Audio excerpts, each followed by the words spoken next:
Hey, what's going on, guys? Chester Smith here, MobiChef Mukbang, and we're interviewing somebody special today. I can't wait for you guys to meet him, Mr. Patrick Henderson, real estate mogul and developer. But let's get in here and let's see what's going on.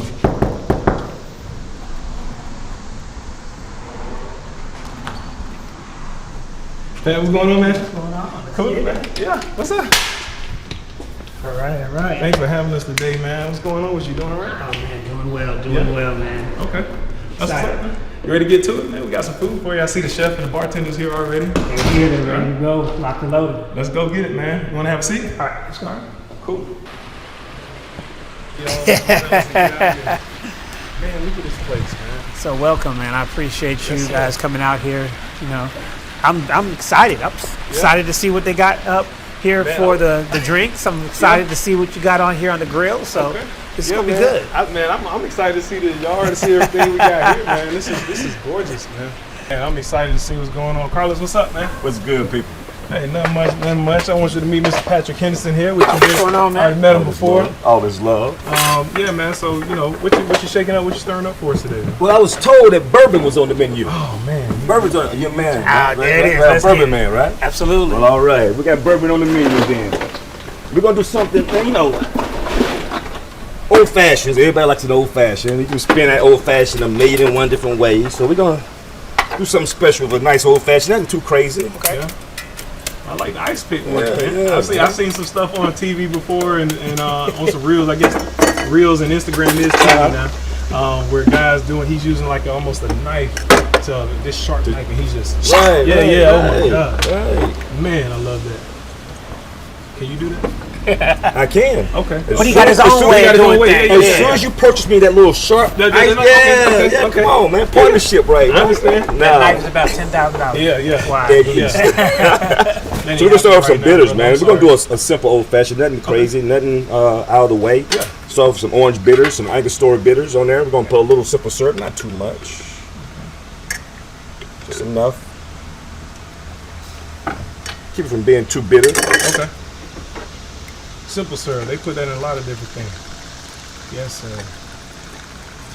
What type of bourbon is this? Basil Hayden Toast. An amazing bourbon all by itself, just on ice. It is amazing. Man, never had it before. Nice and smooth. Yeah. Extremely. Yeah, smooth, good smooth. Extremely. And once you taste the inside of this old fashioned, it's going to take the whole other level. You may not want an old fashioned any other way after that. I'm Really? just saying. Now I've had a decent one. Tuskegee University. Oh, you know that TU. I see it. You know you got to do it that way. That's outstanding. So, I don't know, were you guys in the news recently about they revamping something at Tuskegee? I can't remember, but I know there's something that was going on out there that again in the black community is very noticeable. So I put it that way. But not only that, we actually getting ready to have our first night game. You know, What? our lights got installed last year, and we're having our first night game first week of September. So we got a lot of good stuff going on. Ain't it amazing what money can do? Hey, it is. You can make it happen, man. I've never been to Tuskegee, but I've heard some great things about it, especially from a classics perspective. Oh, you got the technology. I like those. You got the technology out here. But gentlemen, it's not an old fashioned if it's not smoked properly. Indeed, right. indeed. So let's get a little smoke in there. Now it's crazy because I have the one with the fire, so we're lighting it and we're charring it up a little bit. But I've never seen this one. I like this. You know why I have this? What's that? I got tired of having my torches taken from me in the airport. Okay, I understood. had to find a non-flameless, a way of getting a good smoke without having to use a torch. Okay, there it is. That's what's up. Yeah, I've seen these somewhere before. Yeah. Maybe somebody I know have used them once or twice. But I like it. I smell that. What kind of wood are you burning? We're using pecan. Pecan. The pecan goes well with the toast on that Basil Hayden. The notes of the Basil Hayden has a vanilla notes to it. That pecan will go well with that. Okay. Just to make sure you get good smoke in there. Yeah, I love it. That's what's up. Yeah, there it is. I had one. I was at this golf resort, and when I tell you the flavor of the wood was inside of the bourbon, so I'm like, did y'all use like a smoke liquid? Because there was no way. I mean, every drop tastes like it was still smoke in there. I said, how did you smoke the whole drink? But I've heard of some different processes, but I want to test this out. So Basil Hayden toast, old fashioned, smoked. Indeed. Okay. Enjoy.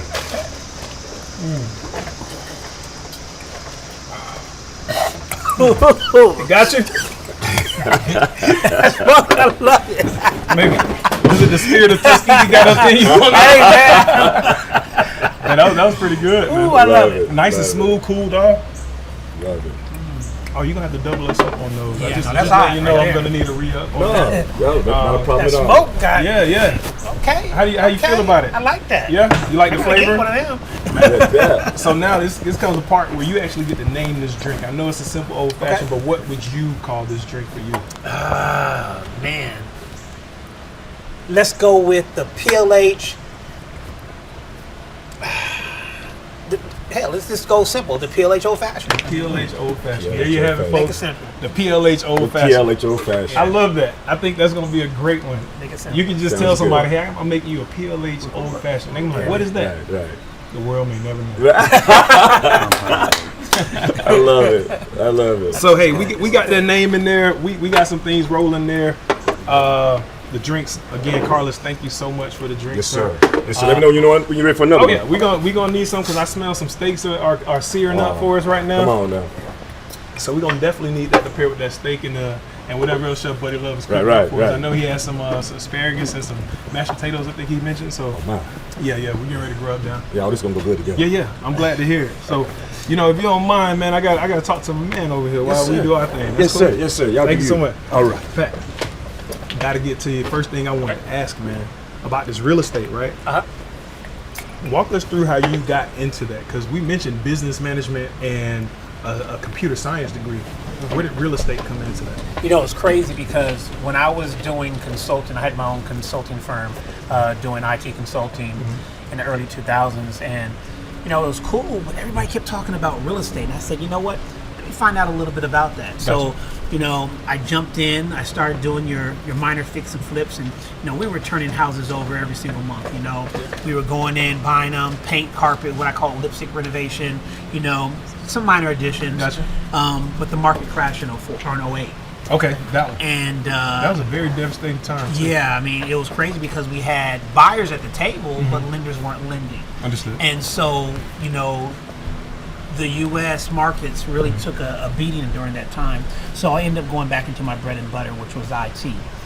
In 2013, I decided to, dust off the dirt off the shoulder. I said, you know what, let me get back into it because I really, really enjoyed it. Gotcha. And but I wanted to do it from a different purview, right? So Okay. I got in doing new construction, and I started to really elevate the types of builds that we did, going into the higher end sector, luxury markets, but also with the modern building, right? Okay. And so basically building upon each individual build and just getting better and better over time. Yeah. Yeah. Outstanding. So when did PLH become a thing? Like when did you get that name? So, I had worked under different monikers, throughout times. I had different partnerships and Gotcha. things of that nature. Okay. But I fully got embraced with PLH Homes. I believe it was around that 2020 mark. So it's fairly new in that. Yeah, and fairly new. previously, we had Jumpstart, we had the Henderson Okay. Equity Group, and there were just different entities working with partners and things of that nature. But then I said, you know what, PLH Homes, I really wanted to be able to put my stamp on what we were doing from a real estate perspective. Okay. And here we are today. Outstanding. Well, all right. So you've done some things with that. You've bounced back and forth with IT, between IT and real estate, which I do have an IT background, so that's probably why we mesh well. Sure, We're just, sure. Nerds in the sense is we don't let nobody else call us nerds, Right, but we right, definitely right. refer to ourselves as nerds, right? But I want to know something, man. Tell me about like the toughest time you've had on a project, and how did you overcome that, and what was that result? Well, I know that sounds like an interview question, like a job, but right, but I look at it this way. Every project has its own nuances that are tied to it.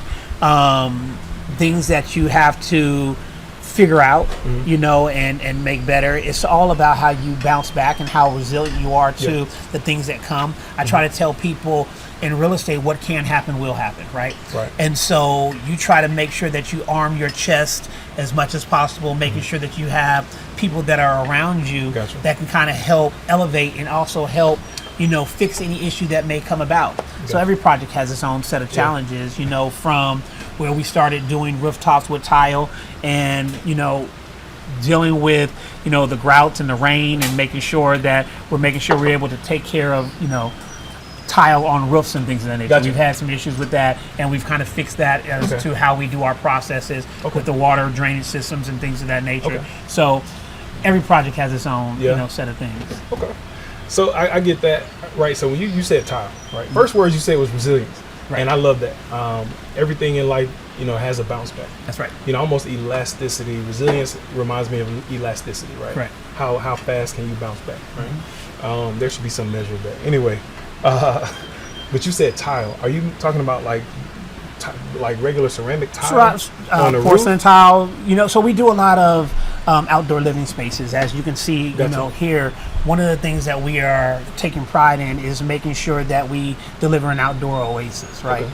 And so while we have outdoor rooftops or we have balconies of such, we were doing tile on those areas and grouting it, obviously. Right. Georgia, you have a lot of different weather patterns. I mean, I think it's rained every day here for the last 2 months straight. It's sunny, it rains, it's sunny, it rains. And just with normal building materials, they start to take effect, right? Gotcha. And so whether you're dealing with tile, whether you're dealing with natural woods, things of that nature, you have to find ways to make sure that your product lasts over time, and no matter what type of inclement weather may, affect it over time. So we try to make sure that we do things that are allowing our product to last, for a period. Okay, cool. All right, so I don't want to get you in trouble with this one, but I got another question I got to ask you, man. Okay. If you can, share a time where you had to cut a corner, and what did you have to do specifically to make sure you met a project goal? Or Gosh, I don't know. I mean, because at this price point, you can't cut corners. I get that. Sometimes you just have to pay the piper and spend the money to get things done right. Okay.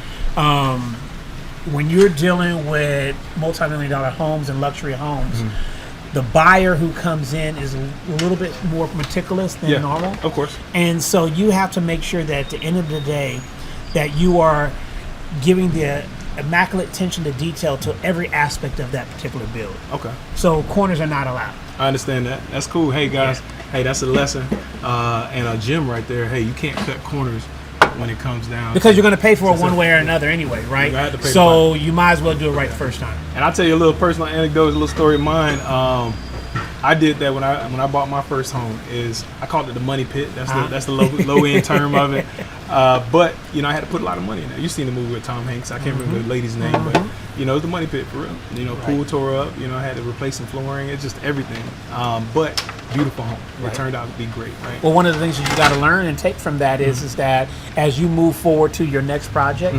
Making sure that you take inventory of all those things that went wrong and also the things that went right previously and build upon that. Every project that we do a team meeting that kind of talks about what are the good things and what are the bad things and what are the ugly things that took place on that project. Gotcha. And what it allows us to do is that as we move into the next venture, that we are taking account and taking inventory of those things to make sure that we build upon that. Gotcha. So. Okay. Yeah, and that's what I saw because I ended up getting a second home, and that first one it took me through that, right? But I tried to cut corners, getting trees cut. Somebody said, "Hey, I can chop trees for you, $300." I was like, $300. You're going to pay one way or the other. It costs because that tree hit a power line and knocked out the power grid for our whole neighborhood. That's right. And so they had, thank God for the power company to come out there and their insurance. response time. Yeah, I love that. They had to replace a pole. It was bad. I came home and it almost hit my family's car. Oh wow! While they were in it, like it was just a coincidence. And had a barrier not been there, that tree would have hit them just at that moment. So immediately had to learn from that lesson. I had to fire those guys, of course, relieve them of duty. I said that way, and so I had already paid them, right? Which it wasn't that much. It was probably like maybe $1,000 to pay them to go away, but I had to call somebody else to come out same day, right? And that was another, that was triple that price. So you look at it from the standpoint of they're not losses, but they're lessons. Yes, indeed. Because yes, it teaches you as you move forward to whatever you're doing in life, again, cutting corners is going to cost you one way or another. And so I've learned, guys, I have learned that lesson. There's no cutting corners. Even if you try to visit it, you'll still have to meet that, like he said, pay the piper one day with that. So cutting corners is just not where it's at, especially as an entrepreneur, as a parent, as husband, as a, whatever you want to be, son, brother, uncle, baby mom, whatever you are in your life, there's no cutting corners. Because if you do, you still end up paying that cost to get it done and corrected and done the right way. So that's whether it's training and entrepreneurship, whatever it may be. So I thank you for that. That's a great lesson. I keep smelling these steaks, man. I don't know if we ready or not, but I'm gonna keep on with my questions. So I want to jump into something on mentorship and legacy for you. Now, you built mentorship programs, and you're a part of one with the 100 Black Men, and you guys have the emerging 100 that I'm mad that I can't get into. But so tell me about, you guys have aspiring leaders, and in the community that are coming up, and you have actually community leaders. Sure. How has that program or that organization impacted you, and when did you get started first and foremost? Oh man, so when you're talking about the 100 Black Men, the 100 Black Men obviously has been around for a very long time. I got involved with the 100 back in 2018, and it has been a phenomenal experience, not only for what I do from a career-wise, but also for the impact that we're doing with the kids. We have a huge mentorship track dealing with, the kids, PLH Academy being one of our feeder schools. And as well as the men that come through the organization and really being able to build on each other, mentor each other, etc. But it's been a phenomenal experience. Okay, good deal. So for me, just an outsider looking in, a lot of times men don't get the opportunity to love on one another in that sense, not the other way, not the prideful way, in the way that men should. But in asking that, do you have that culture there, that environment there? Oh, absolutely. Yeah. One of the things, we just had Father's Day. We host a Father's Day bourbon brunch that I host here. And the reason for that is so men can get their flowers, right? Because oftentimes we find that we're so much being providers, and we're doing this, we're doing that, and we're trying to, just make a way for our families, that we don't get a chance to, give each other flowers. So that was one of the purposes for me hosting that bourbon brunch, is so therefore we can, get together. It's a camaraderie, and we can just have a good time. Camaraderie is a great word. I learned that in the Marines. Shout out to the Marines out there. Hoorah. And Semper Fidelis. But yeah, camaraderie, that's being around one another, being able to fellowship properly. Right. You know what I mean? Where you don't have to, with women, they say, let your hair down. You know what I mean? With men, it's more so kick back, put your arms behind your head or hands behind your head, so to speak. Not in an arrested way, but in just a way where you can just relax, and you don't have to worry about somebody coming at you or, any issues along of that nature. So you guys have an event coming up, though, with Emerging 100, because I follow you guys. You have a sneaker ball. So what is that going to entail? Do you know any details about that, or what that'll entail? Well, it's a fellowship. It's just another one of our events that we have that comes in to, bring folks together. You bring your sneakers out, get a chance to share and show some of that stuff. So no, it's a good event. We have several events that we have throughout the year with the 100. So definitely check us out for that. You got your shoes ready? All day long. You gonna give a little sneak peek on what you got? Not today, but I got you. Okay. I got you. Okay. Oh man, these are good. Carlus gonna have to make us another one of those, man, because I'm definitely about to go into that. But it's something you sip. We don't have the cigars right now. Right. I usually smoke those celebratorily. If that's a word, that's a new word, celebratorily. If it's not, correct me if it's not. Somebody could tell me that I didn't create that word, but I think I just did. So, all right, so we're talking about mentorship on that side. So how do you evaluate the potential in like a mentee? That's a great question. So even with PLH, I have a mentorship program for those people who are builders who are wanting to get involved in the building industry. But one of the things that I look at is your drive and your determination. I can't want it more than you do. right? And that's a very, very important thing. Message. I cannot want it more than you do. So if you are a part of my mentorship program, I want to make sure that you have the drive and the determination and the vision, to go to where you're trying to go. So we can actually set a path, but once we set that path, I need you to follow it. Gotcha. So that's what I really look for. So once you have a mentee, is there anything that they can do to get kicked off the island? You know what I'm saying, so to speak. Basically, don't do what they're supposed to do. Don't show up. Yeah. Showing up is half the battle, right? Yes, it is. Because a lot of times people want to get involved in these things, whether it's mentorship programs, whether it's everyday life. And if you just don't show up, how can you succeed?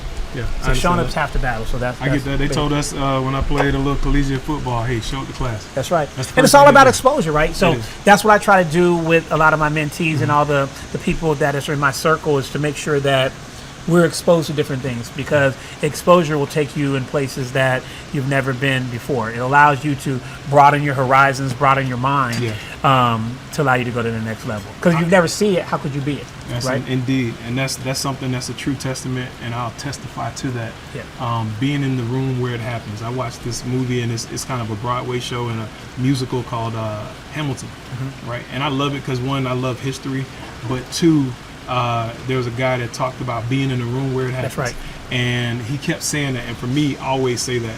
One, until I create the room where it happens, which I'm doing now, but until it's a bigger room for a lot more people, I still want to continue to put myself in the room where it happens. If I wasn't in the room where it happens, we wouldn't have met. You get what I'm saying? So those are the opportunities that I look at. I consider myself an eternal networker. Sure. Like, a collaborator, whatever it takes to get me where I'm trying to go, and to find where I can add value to others to get them where they're trying to go. It's crazy because it's a cliche. They said your network is your net worth, right? True. I've heard it. But it's true, because, we'll host an event, and I see people on countless occasions, they'll show up to the event, they'll get their drink, and they sit over to the side, or they'll talk to the same person that they already knew coming in the door. Yeah. But you got a whole host of people that's in the room that they've never even, desired to talk to, and they miss their opportunity. They miss their opportunity. When you go to these events, when you are in certain rooms, get a chance to touch base with those people that you've never met before. Yes. Get out of your comfort zone. Yeah. You never know where it's going to take you. I understand that. That type of thing for me, I learned a couple of ways. One, the squeaky wheel always gets the grease. Right. You don't have to be the loudest one in the room, but if you do make a little noise, they're going to pay attention to you a little bit more. And the other one is don't have T-Rex arms, right? So if you up here, and I'm going to, elaborate for you, that's those, y'all seen T-Rex, the T-Rex has short arms, he can't grab an apple and hold it together, But, if you have those arms, you're never going to be able to reach out to somebody to shake a hand or get help. Nobody's going to be able to help you if you got your arms so short and I call them choppy or stubby. And another thing is the perfect pitch but poor follow-up. Right? So you may be able to go into a room and you're having these conversations and you did everything right in these network events, but after the event is over, it falls off. Yeah. The perfect pitch for poor follow-up. You got to make sure that you are dialing in and you're making intentional connections and making sure that these connections carry on after the event is over. I get that. People fail to do that. Yeah, I've seen that even within myself. I've again, networking. You want to, sometimes when you see people, you get not necessarily starstruck, but you get, we'll call it starstruck for lack of a better word right now in turn. But you kind of like, oh man, I just want to get a picture with that person. Right. Okay, great. Picture. That's it. How do you follow up with that? How do you get anything else? Do you have a question that you want to ask them? Do you want to pick their brain? Just like I'm here now. Like, I want to know how did PLH get what PLH got? Because I see it, and this is where I want to be. I aspire to be that. So, I have questions. I tell even people, when I interview people, it's like they're asking questions. So after interview's over, I'll go and say, hey, you know what? So any questions for me? No, I'm good. Well, then obviously you're not really dialed in. Yeah, you come to the table with some questions. If you're going to a networking event, or if you're going to a place where you can meet new people, have some things that are in your mind that you want to know, and don't be afraid to ask. Right. Don't be afraid. Again, that's that squeaky wheel gets the grease. That's correct. Absolutely. I had no problem doing that in IT. I had an IT moment, where I was in school, and I was sitting there, and my mouth was just open. There's some moments in networking. Think about networking. We got to creating sub networks and all this other stuff. I won't get into the geek terms, but the math and things involved in that. I'm like, wait a minute, what are we doing? And so sometimes I'm deer in headlights and just stuck. And I say I don't get it, and I get frustrated and I shut down in those moments. Right. But I actually was ready to quit IT school, school, and I wrote a letter to my instructor saying, hey, look, I'm not going to make this. I feel like I'm going to fail this next test because if it's a pass or fail. If you don't get it, you have to get recycled. So I reached out to them, and that next day they halted class and they slowed everything down. Okay. And then I got picked on because, again, the squeaky wheel gets the grease. They reiterated that, and then they proceeded to call me up there, and they didn't move class until I understood, and they had me come up there reading it, and understanding and talking about it. I'm like, wow. I say they put me in front of the classroom, and I'm like, okay, I get it. Okay. But I quit probably like 5 times. I'd walk in the bathroom, punch the wall. I was frustrated. Yeah, your baby boy frustrated. moment. Yeah, and I'll come back in and say, hey, you got to get it together. Right. They have something you want, which is a certificate, right? You want that certification, so you better get your butt back in there. Right. You better get in the game, and you better do what you're supposed to do. So I fashioned that to the same thing with real estate. You're going to get your bumps and bruises, right? One of my mantras is what can happen will happen. Yeah, I understand. Right? And so making sure that you're preparing for those types of things. But when those things do happen, you got to understand that, time is going to pass anyway. So you might as well stick with it. Okay. Right? You might as well stick with it and finish it out. You'll feel much better at the end of the day if you filled out that, that project. So. I understand that. Okay, cool. Well, look, I got some more questions I want to ask, but I want to get in here and eat. How you feel about that? I'm hungry. Cool. I think the chef got us ready, man. Let's get ready to roll. Let's go. Man, yeah, I love it home, like I said, man. You giving me all I need up in here, man. Yes, this is a great place. So, all right, gentlemen. What's going on, chef? It's ready. Yeah. Okay. Well done, bone-in ribeye with the garlic parmesan, smashed potatoes, and the grilled asparagus with balsamic glaze finish. Okay. Yeah, change that up. It wasn't just mashed, it was smashed. It's smashed, that's what we about to do. Yukon and red skin potatoes. Okay. And I have the same thing for you, but yours is medium well. Yes, indeed. And what I'm going should be. I had to show you what it looked like. Okay. All right. And I'm going to go ahead and take it on the board, and I'm going to and cut it and carve it for you guys and replate it for you. And remember, wherever I'm at, I don't know where I'm on camera, but remember, MobiChefOfficial.com. If you need a chef like me or another chef like me, remember, MobiChefOfficial.com, and we'll take care of you. Thank you. Hey, but I appreciate that, man. Hey, man, I appreciate you chopping up that steak for me. Oh, yeah, we're going to take care of it. We can see what it really now. look like. We can see what the well done versus a medium steak looks like as well. To kill that thing. Yeah. And it looks good, man. All right. That's the ribeye, bone in. Yeah. Look at that. Look at that. Yeah, I don't know about that. It actually looks good for a medium well. I think that looks good. Medium. Oh no, you're well done. You're a well done guy. I gotta get you there. Yeah. How do you feel? That's fine. You good? Okay. That looks good. That means mine gonna be super pink. I think with well done steaks, some people like it all like brown, damn near black on top, but all the way through and stuff. But if you can tell that meat's cooked almost like a look of like a pork chop.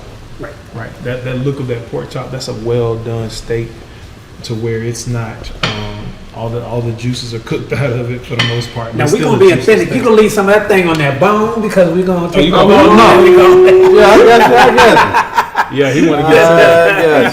Hey, put that on there. You got to. Man, I'm one of them guys. Hey, once I get that bone, I'm like, hey, I got it. I'll tell you what we're going to do. Almost like a How rib. about that? All right, there it is. Yes, sir. There it is. There it was. Yes, all sir. right, appreciate that. All right, cool, bean. Oh, Yeah, man, that look yeah. good. I can't wait to tell you mine, man. But love. Yes, sir. Treat me good, man. Please. Oh, yeah. Come on. I think I got you. Yeah, you cook my steak the good way. It's all good. Yeah. Hey, look, any cut. I'm not a medium rare guy. I've seen rare, not even medium rare. I'm not a rare guy. Well, I have some friends of mine that will take it on. They'll sear it a couple minutes on top, flip it over, sear it, and then take it off. And they feel it's good. Yeah. They won't die. Yeah, that's actually not bad right there because that looks actually Close, right? Yeah. Because I'm medium. It's medium well, medium well, and that's where I upgraded. I was like, well, you know what? I can't go any further than that without getting sick. Yeah, I love that. And so I was like, man, So I tried it though. They somebody upgraded me in that sense, and hey, ever since then it's like, but I won't go up. I won't. It has to be it has to be something else that. Oh yeah. Like in another culture, that I'll give that a shot. But here in these United States, no way, I'm not doing it. Going out to Texas, they known for big steaks and all of that stuff. But yeah, medium well is good for me. Now, have you done any traveling? Have you traveled overseas? Yes, I have. Well, the only place I really been was Japan. Okay, that's probably one of the. We best just actually places. just got back from Japan. Which part? We took a mastermind group out there for real estate. Oh wow. This past April, and so we flew into Osaka. Okay. We did the World Expo in Osaka. Gotcha. After we did Osaka, we had a chance to do Tokyo. We had a chance to do Kyoto. So we had a chance to travel the region. Okay. Man, I wish I would have known you were going. I would have told you that area to go check out in Tokyo, a street called Rapunzel Street. Okay. You wouldn't have had to leave that street. Outstanding. Food, entertainment. Really? Yeah, man. Yeah. Okay. And then when you needed to relax, they had relaxation areas. You'd have had a good time. Definitely would have had a good time. Well, I'm about to have a good time. I was going to say, I want to tear into this. But look, I appreciate you hooking us up here, man. So I want to take a bite of this steak, man. I mean, all of it looks good. I don't even know which bite. I just want to go for it all.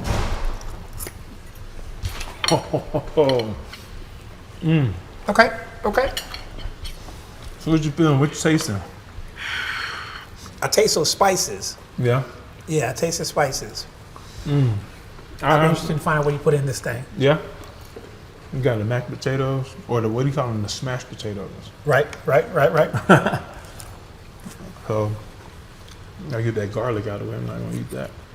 I love asparagus. I eat those, but I'm not gonna go into those right now. I do have a question that's been lingering since we were at the bar outside. Okay. What does legacy mean in real estate? What does that look like in real estate? So we talk about legacy in real estate. We talk about being able to leave a lasting imprint on what you did, so therefore your kids and your kids' kids can carry on the torch. Gotcha. Right?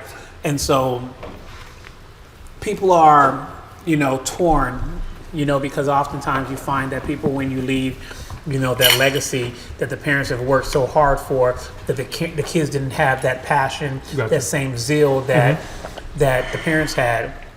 And so you got to make sure that, one, you're not forcing the kids to do something that's your vision and your dream. Gotcha.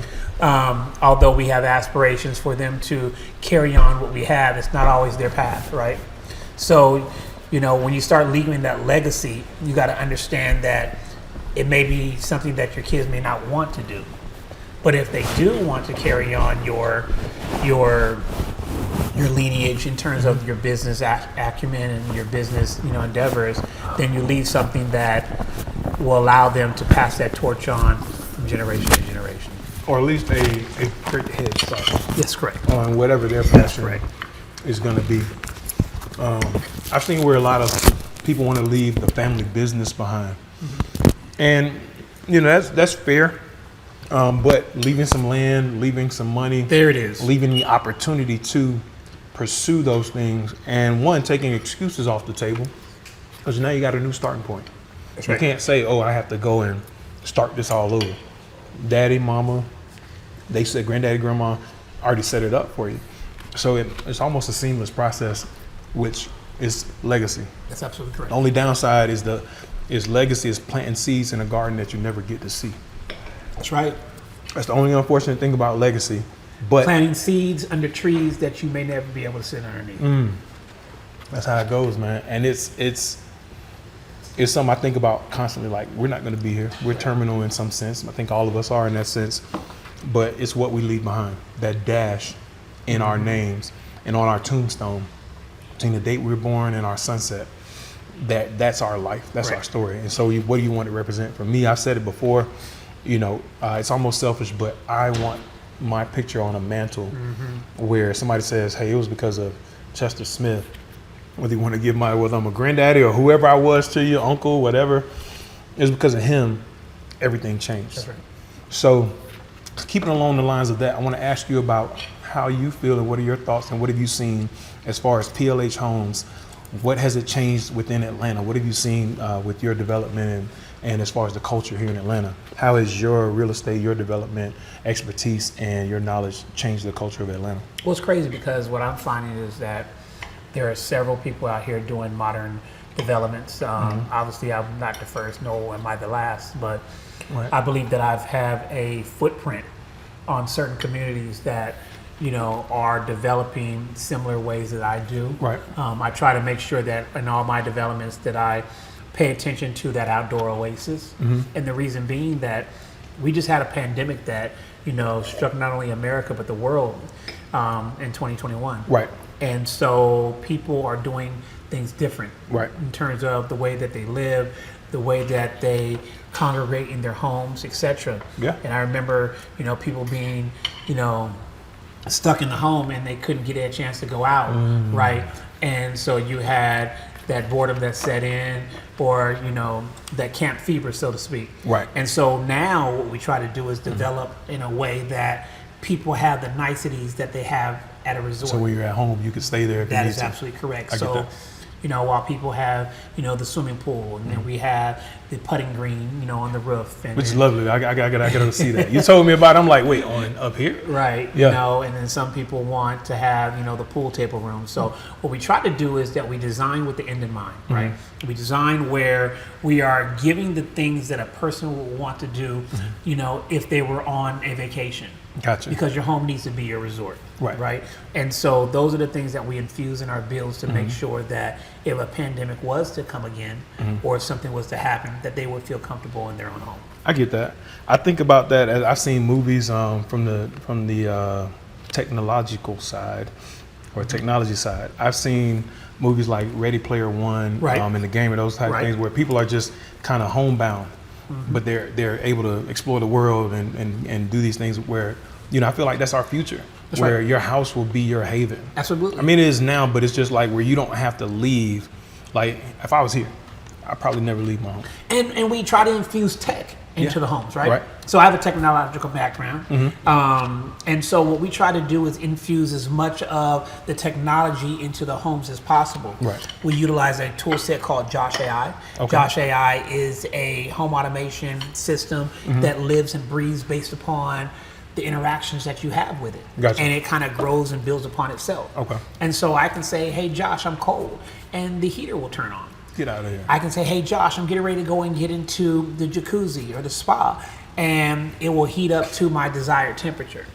Or, hey, Josh, good night, and all the lights and everything, the house will That's actually some shut Tony down. Stark stuff. Exactly. It's that Get Iron outta Man here. stuff, right? So what I try to do is infuse a lot of this stuff and this technology into Yeah. the homes where the home can actually live and breathe and operate how you interact with it on a get that. day-to-day basis. So, all right, a lot of people talk about have these theories with that, with AI, with machine learning, right? And I get it. It's machine learning, not people learning. Right. Right. So it does learn how to operate, your house and automate certain processes and things for you. But do you see that ever being an issue where AI takes over Terminator style? So I'm old school, right? Okay, right. And so Terminator, they gave us the warnings. Yeah, they did. But outside of that, I look at it is that, garbage in, garbage out, right? Understood. So you feed into it, what you want to get out, and it starts to learn and breathe with you. Right. It's just how you utilize it. Most people are using tools like ChatGPT and things of that nature in its infancy stage, but there's so many things that I could actually do to help build your business, right? Yeah.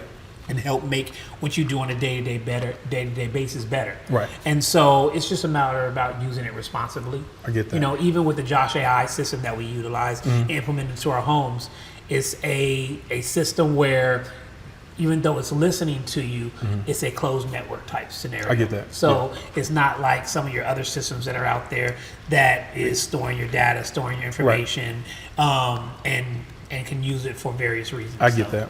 yeah. Like these some social media companies and just data. Absolutely. I think data is the new currency. People talk about Absolutely Bitcoin and all, even the American dollar or dollars and all that stuff Absolutely like that. it is. I think data is the new currency. Where if you have like Because that's what's happening now. Hey, give me your email, give me your first name, give me your last name, give me your birthday, give me your email address, and I'll give you something.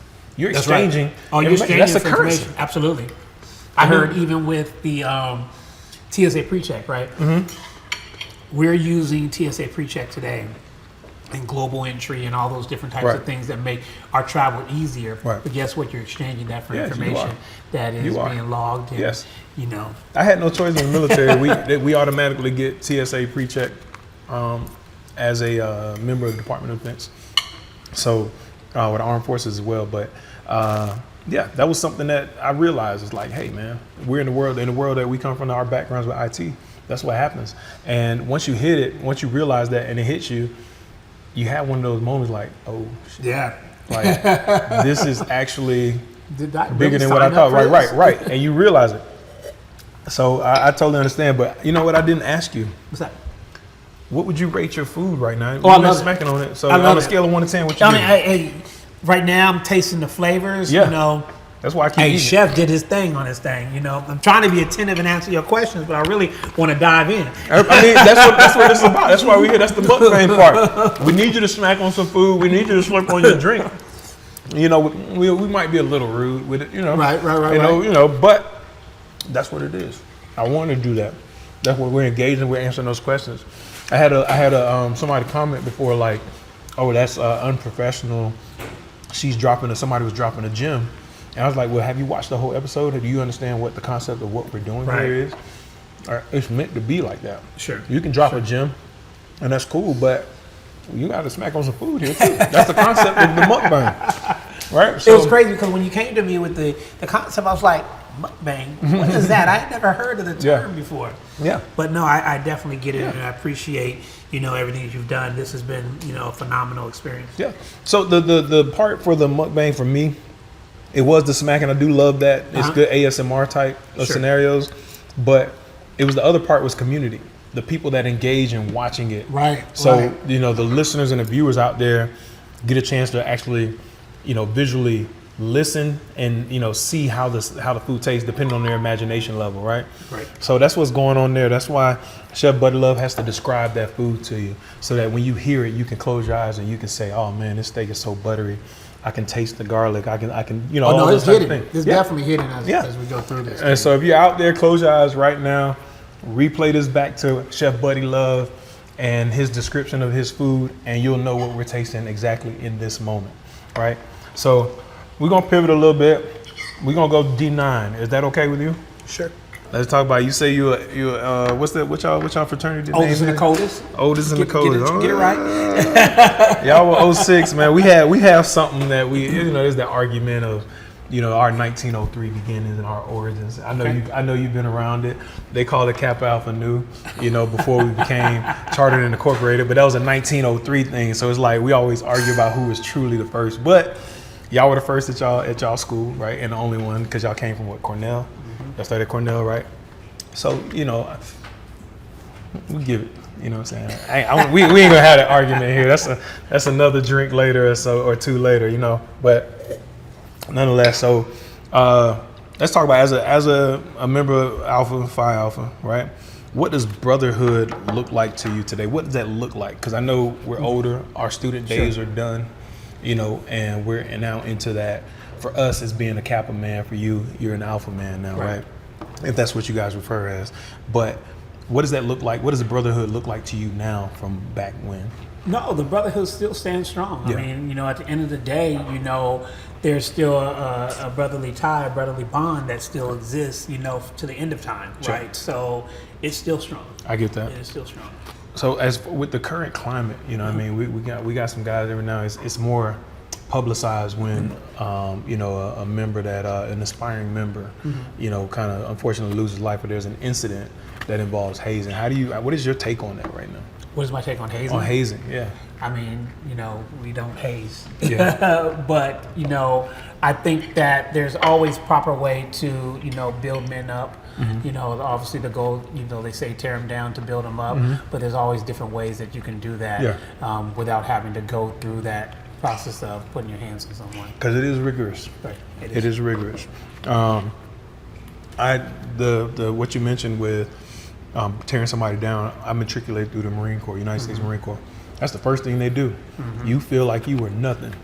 They tell you what to do, when to do it, how to do it. They count you down. They tell you what you can eat. They tell you, look at your plate. They make you smell your food.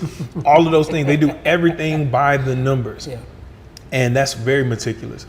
And sometimes I get into that mode where that's how I apply that to my life. Okay. You know, but from a fraternal standpoint, you know, I had just, when I pledged, I went through boot camp and graduated in 2002. 3 years later, I'm pledging, right? So I had already been through something where somebody put hands on me. And this was in the Marine Corps. I thought it was a rite of passage.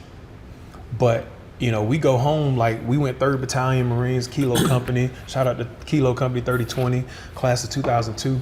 But we went through some, our drill instructors, where we were, they considered us away from everybody else. So if this was like headquarters, you know, our barracks were down the road or across the island somewhere. And we're thinking that, hey, when you go 3rd Battalion, that's the hardest battalion. And we thought that, hey, when our drill instructor, when he backslapped, I got backslapped one time. Took all my manhood away. I grabbed him though, and then I seen his face turn red, and I had to let him go, and I fell. He picked me up and said, if you ever touch me again, I'll kill you. And I was shook again. Hey, these guys, they know some things, right? Marines get trained to kill and just terminate life.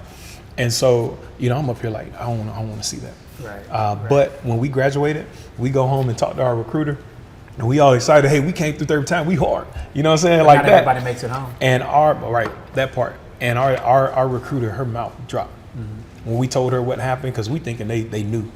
We thought that they knew that they take you to the gear locker and they take you to the freezer or wherever you're gonna go, and they you know, whatever happens behind the closed door, right? No cameras. And so it was another experience. And next thing you know, some things happened. She made some phone calls, of course, and she was like, that was not supposed to happen to you guys. And because I'm talking about flabbergasted all the way through.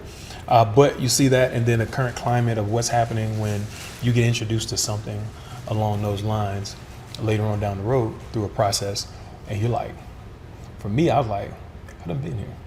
You know, people wonder why I kept a smile on my face, partly because, you know, I had went through something that made me crazy already, but these guys had no idea who they were bringing into their fold. So nonetheless, I mean, I view it as, you know, certain process, certain ways, like you said, there's certain ways to do things, especially on the teaching discipline side. Did you do you still keep in touch with your brothers today? Yes, sir. Me and my line brothers are probably like this. We talk every day. We stay connected. We check in on each other. That's something that is marveled within our chapter. Is, hey, these guys are like this. You know, and we haven't broken stride. Period. We have our onesie twosies. There's 9 of us, but you know, those are special ones. But hey, we still keep them in the fold. All right, we just had our 20th. We just celebrated our 20th not too long ago, and when I tell you, you feel it. It's no feeling like being around your LBs, the guys that you actually went through some things with. So we can move from that. But I shout out to those guys, Spring 2K5, Lambda 5, man. Love y'all boys. So how do you feel about like you know, the role that, you know, Greek life should play in mentorship and professional development? To each his own, right? So some people need that structure, some people don't. Some people need to feel that they are a part of something. Gotcha. While others don't need that type of engagement, so to speak. So I say to each his own. I know what it did for me. Right. I know what it did for my brothers. So, you know, everybody has their own path. Yeah, it was a lot of knowledge and a lot of things that I took from there. Even from the Marine Corps, we had something called ditties. Not that ditty. Well, I was about to say, you said, what? No. I digress. We had terms and terminology and things that we said that either rhymed or that, you know, led us to a certain philosophy of life. And so when we said those things, it was something that just stayed in our head. And even in the process of becoming a new, it was like, okay, well, these things that were told there, that knowledge that was given, it was something that sat with me and I applied to my life. Frederick Douglass said, hey, knowledge is power. However unapplied, it's irrelevant. That's right. You know, and so I always took that with me, and I was like, these guys are giving us tools for later in life. It ain't about the right now.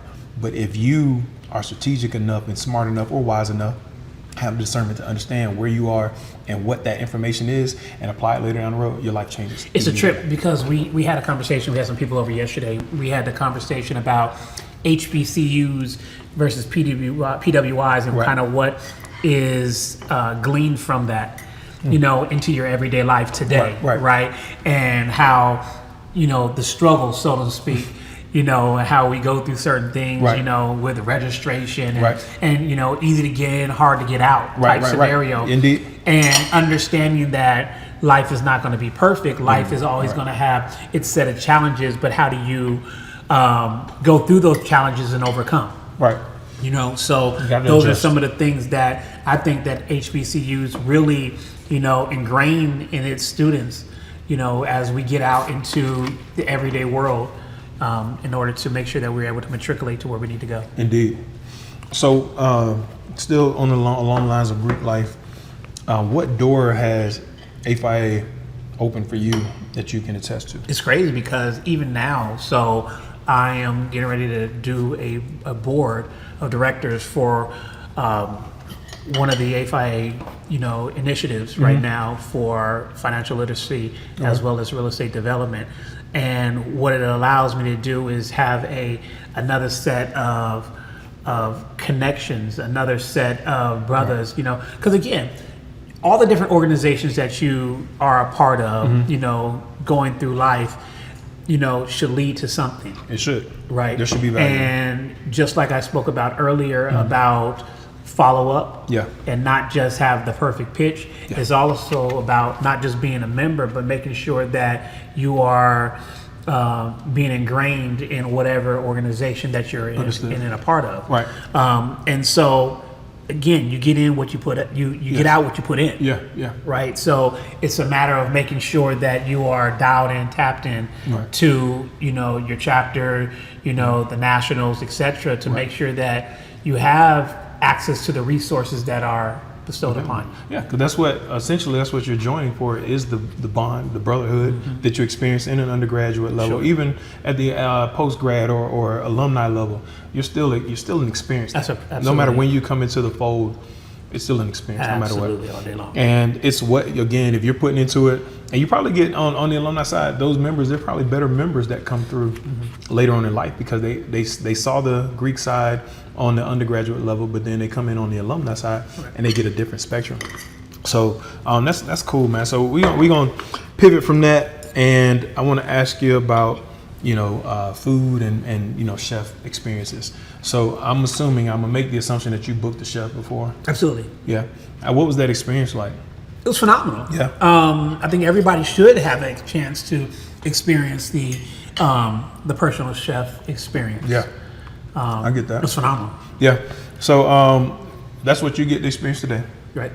This is what I would call a podcast booking. Okay.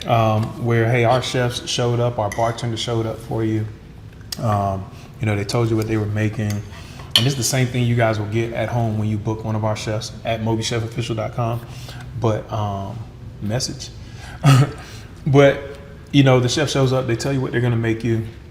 The bartender curates a drink that goes along with that food or whatever your choice is, whatever your preference is. It's been phenomenal. Yes, sir. Yes, sir. Shout out to Carlus Houston, our resident mixologist. And, you know, you just sit there and they serve you and eat, but what that gives you is time. That's the value add of booking a chef. Sure. You're buying your time back in that sense, but you're also able to enjoy some really good food. Right. And if the chef's personable, and you have rapport with them, you can talk with them, and you know, just get a snippet of their life, what's going on with them, and vice versa. They get to know you, and if you're an inspiration, you can be whatever. You just add value in that way, or they can leave you the heck alone, clean up what they mess up, and they're out of here, and you're back with your friends enjoying your food and your drinks.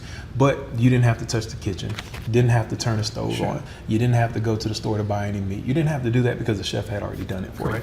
So that's a good thing. So and it's even if it's a one-on-one, you know, conversation, or if it's a corporate event, or if it's catering, whatever it is, MobiChef and, you know, a caterer within the company can meet that, and we can meet you where you are. So definitely, again, for those listeners and viewers out there, if you are looking to book a chef, a caterer, or a server or bartender, just visit MobiChefOfficial.com and we'll get you started and we'll go from there. So what creative dishes align with your brand story? What would you say a dish that aligns with PLH Homes?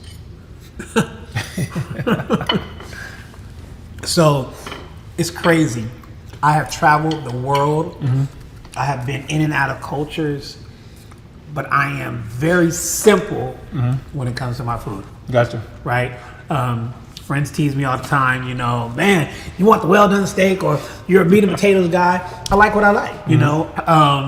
But, you know, I really love a heavy seasoned, you know, plate of whatever it is. You know, steak is my favorite. Yeah. I love a rib. Yeah. You know, from the candy yams to the collard greens. All of that. Yeah, man, I like that down man, we gotta south. do a part 2 of this, man. Yeah, even down when you get down Cajun food. I like spicy food. So Okay. I really like spicy food. Even dealing with your red beans and rice and you know, I like that. All of that. Yeah, I absolutely. get that. Cool beans. So he, you know, chef did a great job today. Yeah. You know, he put his foot in it. Buddy love you. Yeah.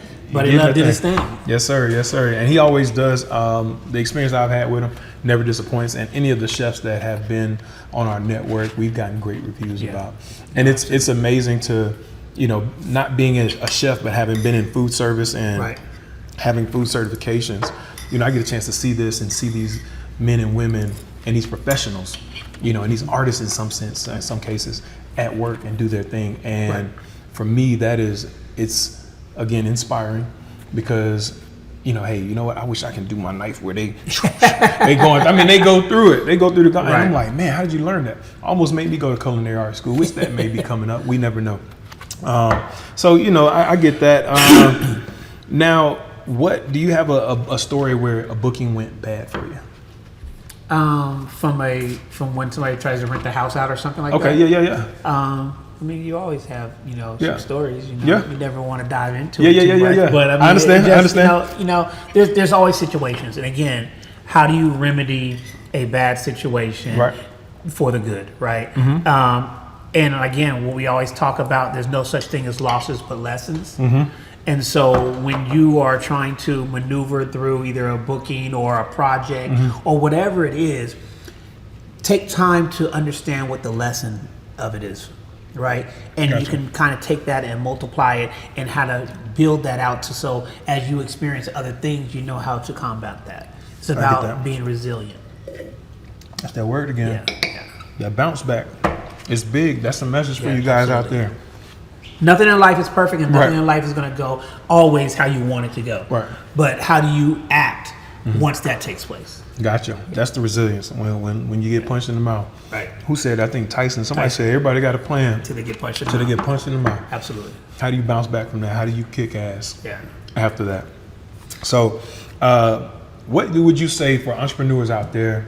What is the mindset that somebody has to have in order to achieve what you have here? Because you have the beautiful home, you got the cars, you have the company, you have everything right now. So the mindset is you have to have a never stop mindset. So here's the thing. Time is going to pass regardless. Right.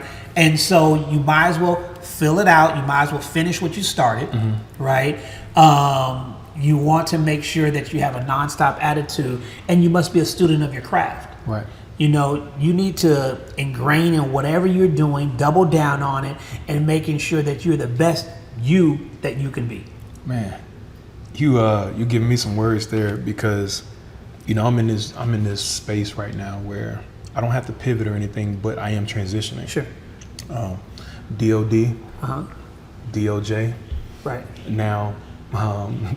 DJT is there. Sure. And so I made a decision to go out on my own. Sure. And in doing that, I realized that one, I'll have the time freedom to ramp it up a little bit, but the other scary part is that I have the time freedom to ramp it up, which means I have no more excuses. Sure. There's nothing that I can say that's going to hold me back because I put myself in a position that would allow me to live excuse-free and to pursue it relentlessly. Those excuses out the window. Yeah, you got to. But it gets tough because we get indoctrinated. I come from with the military background with, you know, football structure is being told what to do, you know, and when to do it, you know, so to speak, and how you're going to do it and what you're going to do with your time. I've been trading my time for money for years. Right. And so now that dynamic shift, it's a whole paradigm shift. So now I'm like, what do you do now, Chester? How do you figure that? How do you navigate being a really truly solopreneur, and now your livelihood relies on your what you do and what you produce?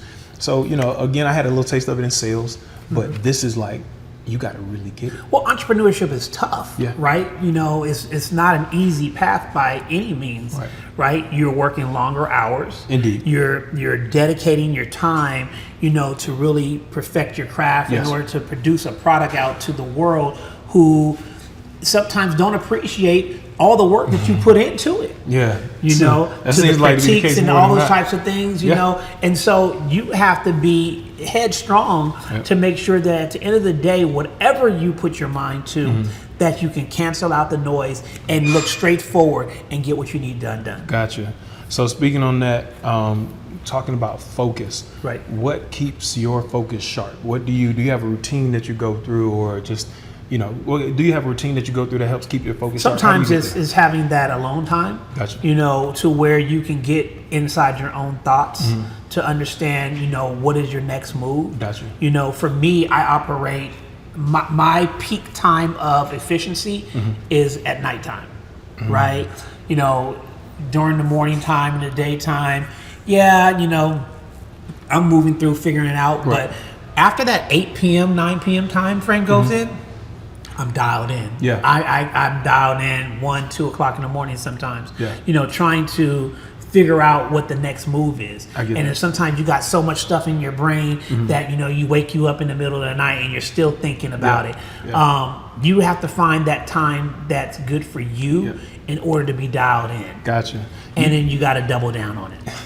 You gave doubling down is the big part, but you gave me something that kind of let me know I'm on the right track, because I do have those nights where I'm up to 1 and 2 o'clock. That seems to be more often than not. And the other part is mind going so hard and so fast that it wakes you up out of your sleep, or you just can't go to sleep. It's just, you know, and then you got to get it out. I have those moments. I get excited about some stuff, and I got to get Write it down, journal, do whatever you have to do. Take audio notes, the whole nine.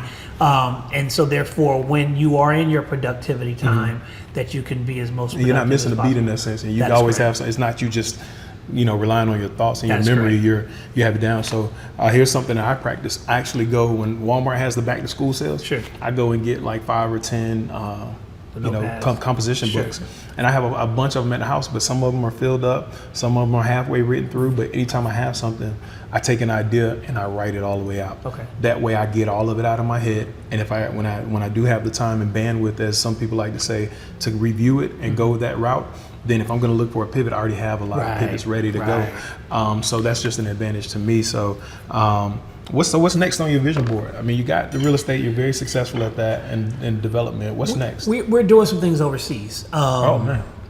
We actually are planning our next trip back. So we are actually doing planning some development in Ghana.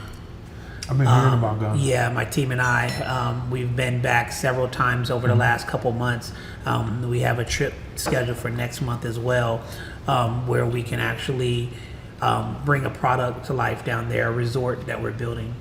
And so, you know, we're trying to make sure that we're dotting our I's and crossing our T's and making sure that we understand the lay of the land. And then just like I talk about in business, it's not only just your centralized business that you have ancillary tentacles that reach out off of your core infrastructure that you can get involved in as well. Oh, man. And that's another thing I talk about when we talk to students. You know, everybody has aspirations to be on the football field or the basketball court or the baseball diamond. That's all they and see. Whatnot. That's all they see. But guess what?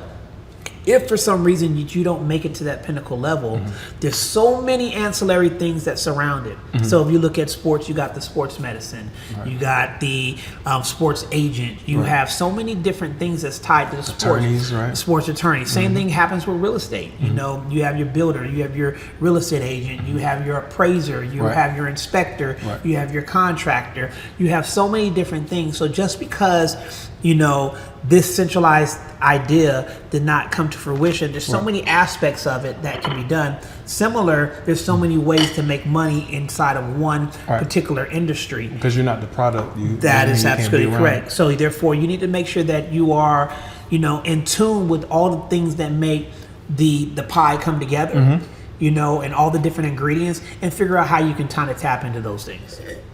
I see that. You speaking of that in real estate, I saw somebody that they were the agents, the brokers, they had the titling company, they had the appraisal company, they had just about seven different things that they did that were around the process of selling a house. Right. $1 billion freaking organization. Sure. And just from a sales perspective. So you dropped some gems on me today. And this is one of those ones where I'm going to be replaying this. Sure. I want to make sure I didn't miss anything. And I wanted to ask if you had like a parting word for the people out there, the viewers and the listeners, what would you say to them now? One of the things that I would tell people is, one, be in the building, be present in the building, get as much exposure as possible. And when you have that opportunity to pitch or get in front of somebody that could be influential in your life, don't just let it die there. Right. Once that setting, that meeting, that engagement is over, be that person that follows up, because you never know what is going to happen and come from it from there. Right. The devil's in the details, right? Yep. And so don't just be surface within that engagement, making sure that you are, ingrained and figuring out how that you can help each other, right? Yes. Don't be one way and Yes. Figure out ways that you can be reciprocal in terms of helping them out as well. You add value to others, you get rewarded. That's correct. And I live in that and I thrive in that, i.e. we're here filming a podcast. And you got a ribeye steak today, right? Gotta love it, dog. So, that's big. So, all right. So from a mentorship perspective, and the people that want to follow you and PLH Homes, where can they find you? Sure. So Patrick L. Henderson on all social media platforms, IG, Facebook, LinkedIn, diving into this TikTok a little bit, but also my website's Patrick L. Henderson, as well as PLHHomes.com. We have several different product offerings outside of just building homes for those people. Again, I am a luxury home builder / developer. However, my goal is to build people, right? So I'm a builder of builders, a builder of men, builder of women. Gotcha. And so I do have a mentorship program for people who are looking to get into the industry. Right. And for those who want to do that, definitely tap in. All right. Well, I know I'm definitely want to tap in. I haven't been on the real estate side, but any knowledge that I can get, I've just learned that. I'm like that fish that they had as the suckers on the top of his head, and I'm around a shark. Sure. I'm latching on, grabbing a coattail, Right. and I'm seeing what I can get from that. You know what I mean? Success leaves crumbs. Yeah. Right? Yes. And so, if you're on a path, again, the stuff that you're saying resonates with me because I learned, hey, get in the room. Get in the room where it happens. If not, create the room. Everybody talks about the table, getting a seat at the table, and creating that space, if you don't have one. But you can find one. Get comfortable with being uncomfortable. Yes, yes, indeed. Well, I'm glad to hear that. And you told everybody where they can find you. For those that want a ribeye like this, the asparagus with the balsamic vinaigrette, or the garlic smashed potatoes, or that bone-in ribeye, like I said, you can visit MobiChefOfficial.com today. Book your chef. Any one of our chefs or your bartender. We had the pleasure and honor of being served by the mixologist. We call him a mixo, Carlus Houston, he's bookable on our website, as well as Mr. and Chef Buddy Love. So got some last things here. I want you to take a couple of bites and fill your mouth up with food. I got a few questions I got to answer. All right. Got it. We got to get a mouthful of food first. I need this is your big bite. It's like a big moment. Night or day? Day. Hot or cold? Hot. Coffee or tea? Tea. 8 okay, it's up. Come on now. All right, man. That's all I got for you, man. I just want to mess with you. But again, thanks for having us. We're very honored to have you on the MobiChef Mukbang. But unfortunately, your time on the mukbang is up, and we hope you enjoy it, man. All right, it's been a pleasure, man. Yes, sir. There it is. Let's go. Yes, sir.